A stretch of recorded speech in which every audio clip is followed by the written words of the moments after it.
Salut les amis, ici Shadow pour une nouvelle vidéo et donc on continue nos reviews vidéo sur les Toa 2016 donc avec la référence 71308. J'ai nommé bien entendu Tahu, donc l'unificateur du feu ou Tahu Uniter of Fire. Et donc c'est le premier des deux Toa à 20 € et des 3 Toa au-dessus de 15 vu que Kopaka fait partie de cette gamme là aussi avec sa créature. Et donc comme d'habitude vous pouvez voir qu'il y a le logo Bionicle en haut avec le masque du contrôle de Makuta. Vous avez Tahu bien sûr qui apparaît dans sa superbe armure rutilante toute dorée. Le masque du feu doré en tous les cas. Vous pouvez voir si je fais ça qu'on a donc Ikir Tahu et Ikir Tahu. D'ailleurs Ikir qui se trouve aussi ici sous les aisselles de Tahu. On a aussi d'ailleurs un volcan, ce qui est plutôt cool. Moi j'aime bien les volcans, c'est cool. J'aime pas me retrouver proche des volcans, mais bon. On a différentes fonctionnalités à l'arrière, bien entendu. Vous avez la fonctionnalité qui permet d'éjecter le masque. Vous avez la fonctionnalité spécifique à Tahu qui a des armes avec une fonction spécifique où vous pouvez étendre ou raccourcir la lame en gros. Et vous avez bien sûr la fonctionnalité qui est commune à tous les Toa et à Umarak, c'est-à-dire pivoter les hanches. Ensuite, on peut voir Tahu avec Ikir qui peuvent fusionner pour donner Taikir. Voilà. Et en bas, on a bien sûr la bande dessinée. Rien de très important. On a le masque doré en 1-1 et Buildable Figures. Donc, ça nous laisse avec un super mode d'emploi qui est plutôt grand. Et qui contient pas mal d'étapes, je pense, pour le coup. Bah écoutez, non, apparemment, 24 étapes comme pour Poetry, il me semble. On a la liste des pièces, une grande image du Marak, la fusion entre Tahu et Ikir, et donc un poster avec les 6 Toa et leurs 6 créatures. Et bien sûr à l'arrière, la gagne, parce que c'est important.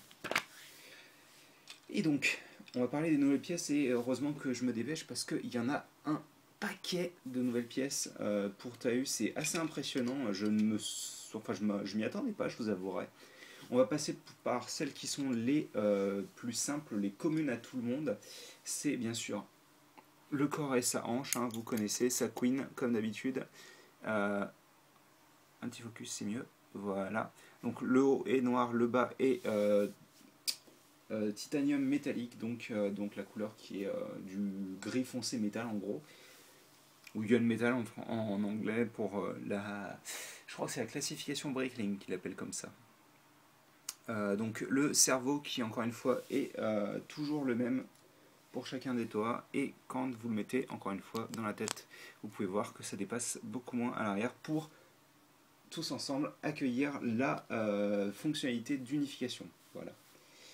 Ensuite, hop là, attendez, excusez-moi juste 2 secondes, je fais ça, comme ça ce sera fait. Ensuite, qu'est-ce qu'on a? On peut considérer qu'elle apparaît à peu près chez tout le monde, la lame.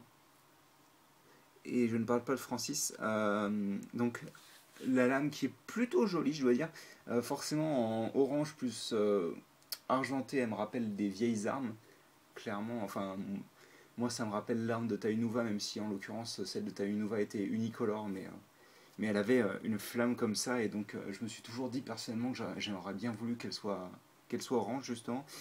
Donc voilà, on a aussi... Alors attendez que je fasse un récapitulatif. On a aussi la pièce d'unité en doré qui est vachement jolie quand même si ça c'est toujours pas joli je trouve, mais c'est pour qu'elle soit fonctionnelle, donc je peux comprendre. On a... où est-ce qu'il est? Voilà.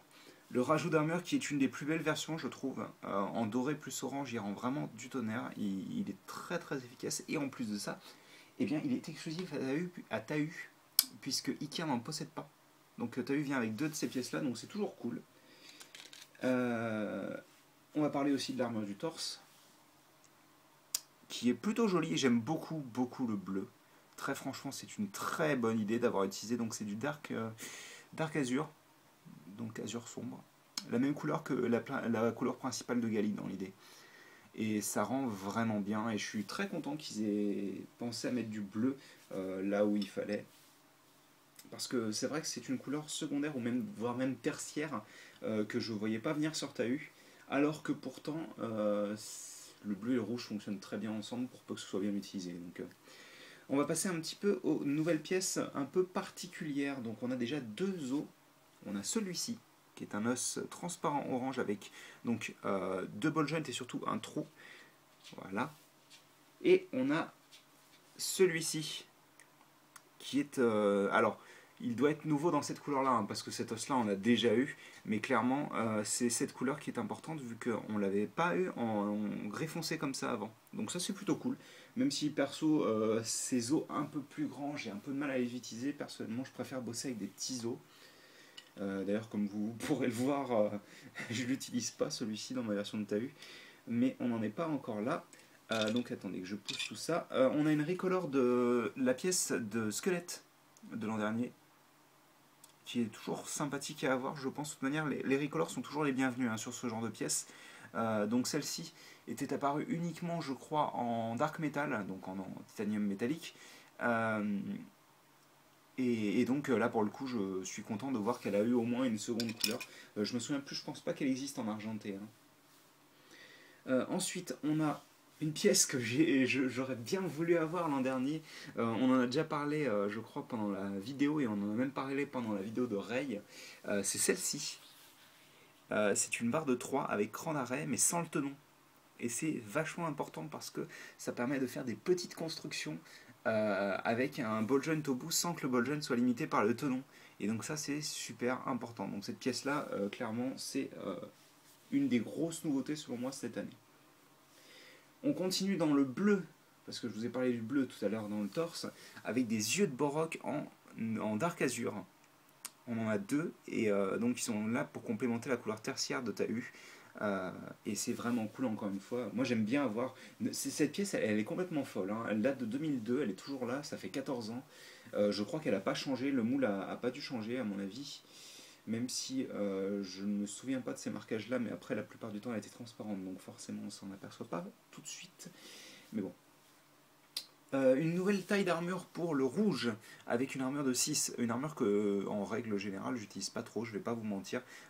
Quand on arrive à cette taille là, en règle générale je prends l'armure large, hein, perso. Donc cette armure qui a une forme très bizarre, comme ça là, que par exemple Kopaka utilise sur ses cuisses l'an dernier, et sur ses avant-bras cette année. Sur ses avant-bras dans une nouvelle couleur d'ailleurs qui est absolument géniale. Et donc la toute dernière pièce, parce que ça fait 5 minutes qu'on parle des nouvelles pièces, vous vous rendez compte? Et donc la toute dernière pièce bien sûr, c'est en 2 exemplaires le masque du feu. Donc le masque du feu en rouge et en doré avec du orange.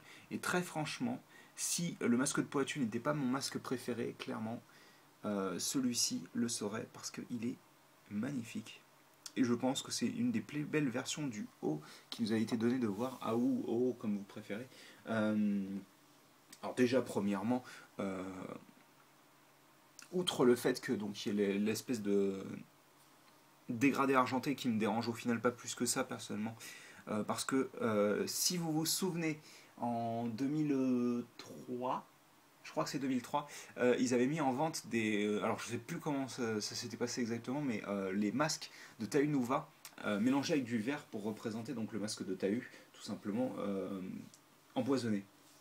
Et le truc, si vous voulez, c'est que le vert de ce masque faisait ressortir les arêtes du rouge de manière géniale. Franchement, c'était très très cool. Et là, je trouve que c'est un peu le même style. C'est-à-dire qu'en fait, le argenté fait vraiment ressortir les arêtes et c'est un truc de fou. Mais on le voit même mieux à l'intérieur en fait. Vous regarderez les arêtes si vous avez le masque et c'est vrai que ça fait vraiment pop les arêtes du masque et c'est vraiment cool. Et en plus, le masque est très très beau. Pour le comparer à celui que tu as eu, que moi personnellement j'aimais bien, mais c'est vrai que par contre il a assez mal vieilli parce qu'il a vraiment ce gros menton. Voilà, hein. Il est vraiment très très beau, je trouve. Celui-ci est vraiment une des plus belles réussites de cette année au niveau des masques, clairement. Enfin voilà, donc maintenant que ça fait 9 minutes qu'on parle, on va quand même pouvoir passer à la construction. Et il y a pas mal de construction étant donné que forcément je vous ai montré plein de nouvelles pièces. Et donc on va commencer tout de suite avec le corps, sur lequel on va installer bien sûr la fonction. Là franchement vous commencez à connaître je pense, hein. Hop. Donc on va faire en sorte que cette fonction soit alignée, parce qu'on est des gentils garçons et qu'on sent bon. Voilà. on attache cette pièce là aussi. Voilà. Une fois qu'on a fait ça, on prend cet assemblage là. Donc un assemblage assez classique, hein, qu'on va placer à l'arrière pour compléter un peu. Puis on va prendre la pièce d'unité. Oui, ce serait mieux si je la mettais dans le bon sens par contre. Voilà, donc la pièce d'unité qu'on va donc bloquer avec cette pièce, donc rien d'inhabituel, hein, pour le coup, c'est du classique. Et par contre, ce qui est moins classique, ça va être les bras. Et la manière dont ils vont être réalisés est assez intéressante, je trouve. Donc on va prendre déjà le bras droit. Bon, j'ai laissé une barre de 2, c'est pas très grave. Donc comme vous pouvez le voir, en fait, vous avez une barre de 5 avec un cran d'arrêt, donc 2 ball joints à la suite, limités par des écrous. Et surtout, c'est cette partie-là qui va nous intéresser. Donc le reste de la barre de 5 qui dépasse, on va l'insérer directement ici. Et comme vous pouvez le voir, les deux trous cruciformes s'alignent. Deux trous cruciformes qu'on va, hop là, alors attendez que je me cours pas, bloquer ensemble avec cet ensemble-là. Donc ça, c'est une barre de 3 avec 2 tiers cruciformes et un tiers circulaire qu'on enfonce donc ici et qui nous permet d'avoir donc quelque chose de solide. Voilà. Et donc ça peut bouger un petit peu, mais c'est pas très grave.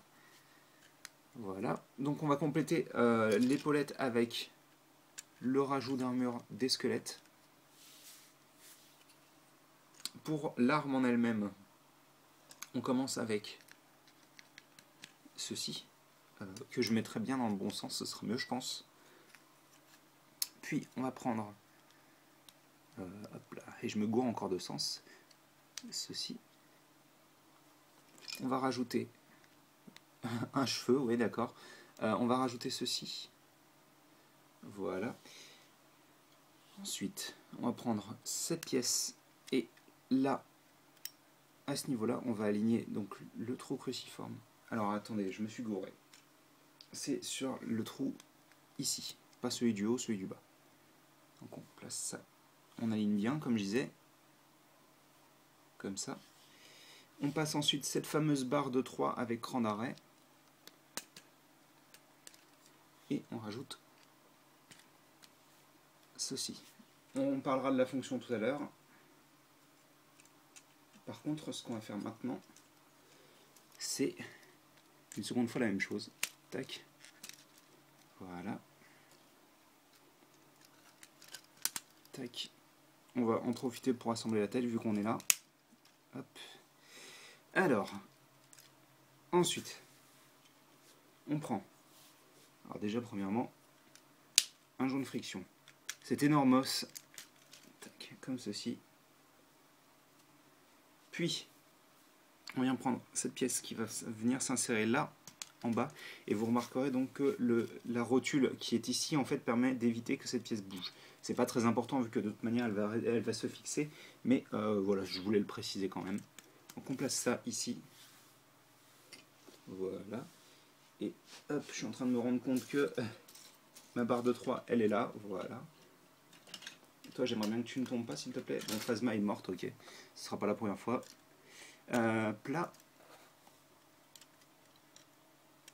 On place ça là-dedans. Pour le bas, on vient placer cet os-là. On place un petit pin ici, derrière. C'est pas très important, mais il faut le faire, si j'y arrive. Hop là, voilà. On place ensuite notre armure de 6, notre rajout de feu cristallin, ou du feu cristallin. Le pied, et comme vous pouvez le voir sur la barre de 2 qui dépasse, on vient placer l'œil de Borok. On fait pareil de l'autre côté. On place Tahu correctement, sans le cheveu, encore une fois. Oh là là.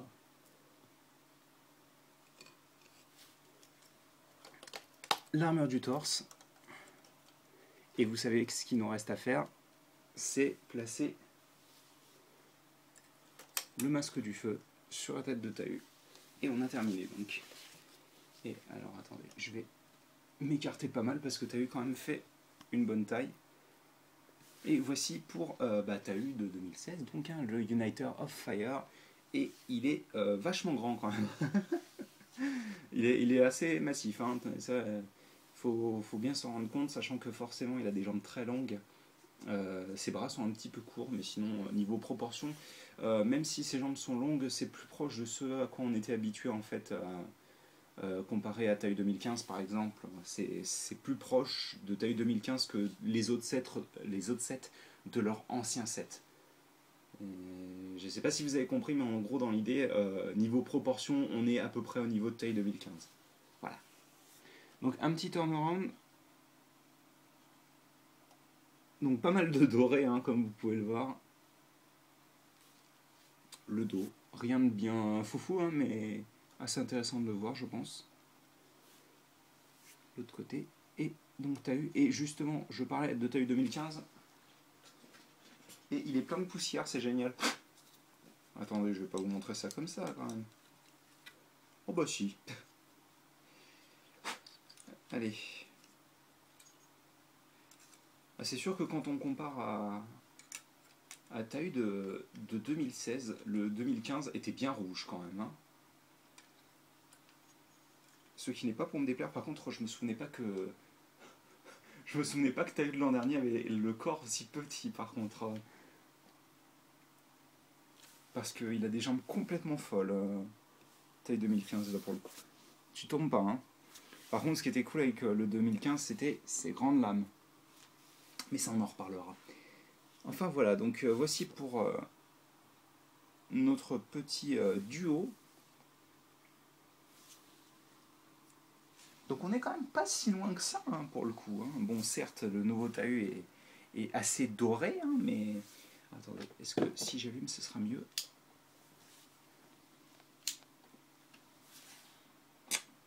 Ça n'a pas l'air de changer grand-chose. Je vais laisser éteindre parce que comme ça, on aura moins cette impression de rouge bizarre. Hop. Et on va peut-être parler un peu des articulations quand même. Donc bien entendu, la fonctionnalité principale fait que vous pouvez tourner les hanches. Hein. Donc, forcément, si j'ai ma main qui coince, ça ne va pas le faire. Et vous avez aussi, je vais en parler maintenant, la fonctionnalité de pivoter ce petit rouage en fait pour rétrécir ou agrandir l'arme, tout simplement. Sachant que, bien sûr, vous pouvez aussi éjecter le masque, qui tient beaucoup mieux que les masques de l'an dernier, encore une fois. Hein. Je crois que le seul qui tient plus ou moins pareil, c'est les Wa, je crois, qui tient pas si bien que ça. Enfin oui, donc, niveau articulation, alors, on va faire un petit focus. Voilà. Donc la tête peut aller vers le haut jusque là, donc c'est très bien déjà. Hein. C'est un bon 45 degrés. Elle peut descendre légèrement. Elle peut pivoter sur les côtés sans aucun problème grâce à l'énorme espace qu'il a autour de la tête. Donc la tête est bien. Les épaulettes peuvent pivoter donc sur le ball joint avec du jeu de haut en bas, sachant que ce sera parfois utile lorsque vous voulez bouger les épaules, vu que les épaulettes pourront bouger avec. Alors forcément, quand je vous dis ça, il y a ça qui bloque. Il faut que en gros l'armure passe outre ça. Hein, pour pouvoir vraiment bouger. Après, le bras, j'ai jamais ressenti de grosses limitations dans tous les cas, donc c'est pas un souci. Donc le bras est sur un ball joint libre. Hein. Voilà, il est libre, comme je viens de le dire. Vous avez 90 degrés au niveau du coude, mais aussi un pivot comme biceps, qui se situe au coude. La main peut bouger comme ceci, et bien sûr pivoter à 360 degrés. Les hanches pivotent comme vous avez pu le voir. Les jambes sont entièrement libres et en même temps, c'est pas étonnant vu tout l'espace qu'elles ont. Le genou est pas mal libre aussi, qui bloque uniquement à cause de ça. Et on a plus de 90 degrés dans tous les cas, donc c'est bien. Le pied peut bouger comme ça vers l'avant, comme ça vers l'arrière. Sur les côtés légèrement. Attendez, hop, pour que ça ressemble à quelque chose quand même. Voilà. Et bien sûr, il peut pivoter à 360 degrés. Donc on va plutôt donner une... Voilà. Je crois que j'aurais pas fait une seule review vidéo de 2016 sans que la caméra soit butée d'un côté ou d'un autre. C'est un peu... ça va devenir une gimmick. Alors, est-ce que j'en parle maintenant? Ouais, je vais peut-être en parler maintenant. Parce qu'en fait, si vous avez suivi la publicité Bionicle, vous avez peut-être remarqué quelque chose. Alors, vous avez remarqué que sur ce bras-là, on a une barre de 4. Il y en a qui disaient que c'était parce qu'on pouvait faire ça. Et moi aussi, je pensais que c'était ça à la base.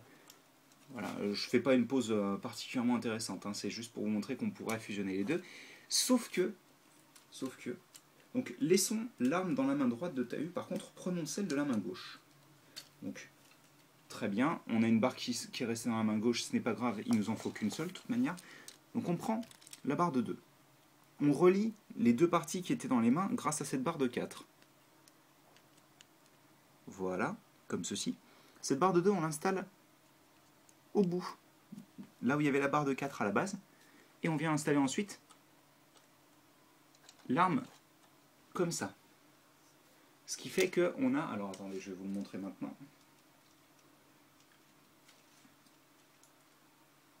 Hop là, on a donc l'arme de Tahu qui est utilisable à une main, on va dire, et qui est absolument gigantesque aussi. Ça peut paraître bizarre, mais c'est comme ça que c'est fait, étant donné que, en tous les cas, c'est comme ça que ça apparaît dans la publicité. Après, est-ce que c'était voulu par Lego ou pas? C'est pas dans les instructions, hein. Vous pouvez regarder, genre à la fin, la seule chose qui vous montre, c'est ça.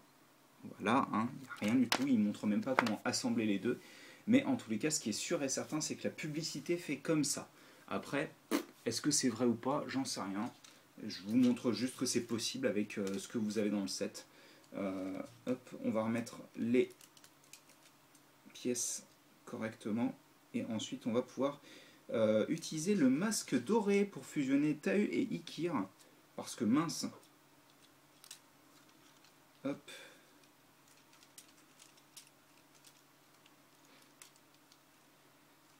Bon, par contre, on va laisser les armes en mode replié parce qu'elles prennent une place folle.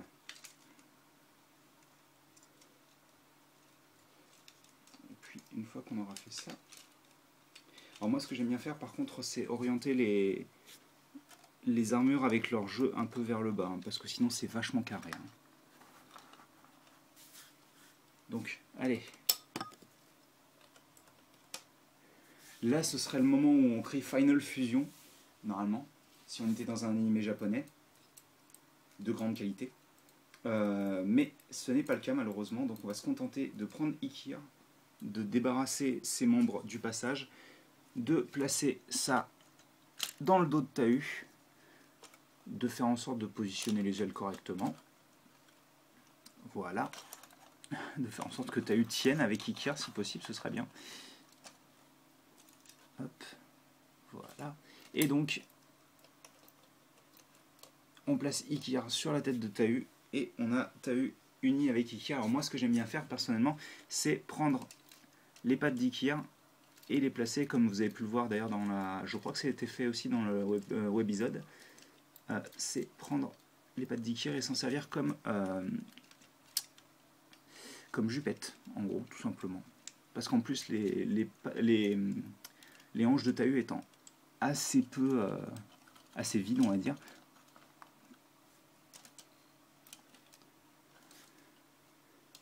Voilà.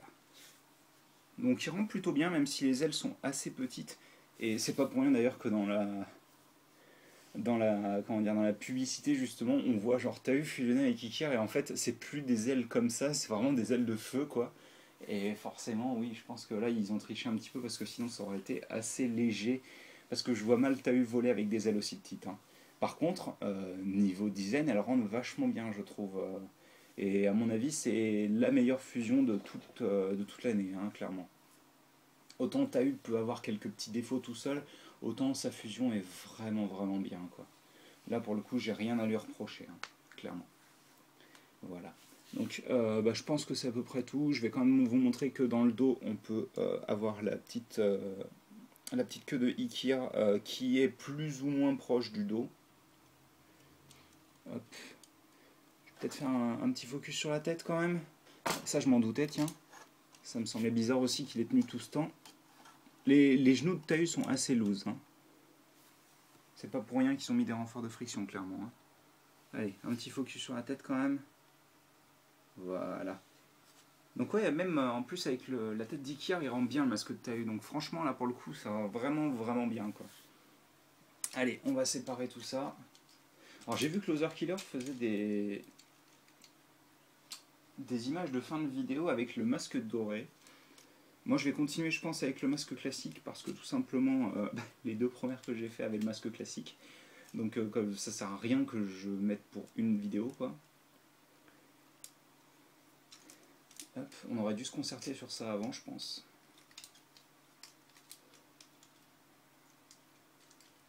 Alors comment je vais faire la pause? Je vous avouerai que j'ai pas trop pensé à ça.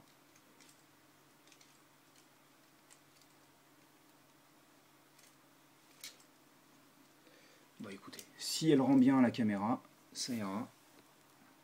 Oui alors ce serait bien qu'on voit ta tête par contre. Allez, allez.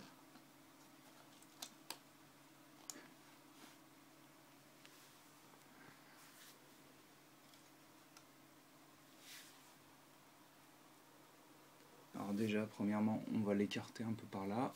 On va baisser l'arme pour éviter que la tête soit cachée.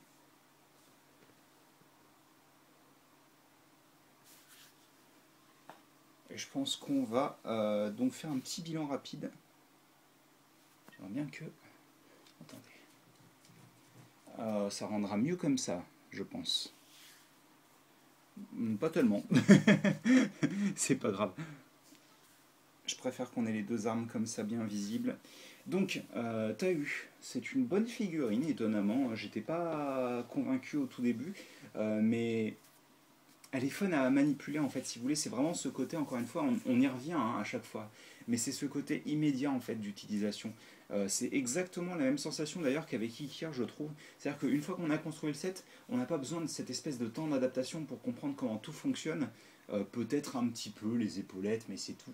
Il y a vraiment ce côté immédiat à la figurine qui est très agréable, je trouve, et qui fonctionne extrêmement bien d'ailleurs. Alors un petit focus serait bienvenu, et je pense quand même qu'on va allumer les lumières parce que là, pour le coup, il commence vraiment à faire sombre. C'est très moche quand même. Hein.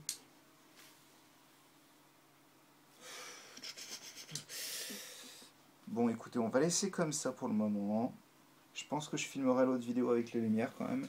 Bref, ouais, Tahu, même si c'est un set à 20 € et que Ikea derrière coûte 10 €, je vous conseille de vous procurer les deux parce que je pense que en tant que même si même si ça fait 30 € et que c'est un grand toit, si vous devez en prendre un en premier, je pense que c'est Tahu qu'il faut prendre. Euh, Après, je dis pas que Onua est mauvais ou quoi que ce soit. Hein. Onua est très très bien. Il est même meilleur que Tahu, je pense. Mais Tahu est vraiment très basique d'utilisation et tout. Il est, comme je disais, immédiat et c'est super agréable, je trouve. Donc, je pense qu'on va plus ou moins s'arrêter sur ça. Je vous le conseille fortement et nous, on se retrouve très bientôt pour de nouvelles vidéos. Allez, à plus.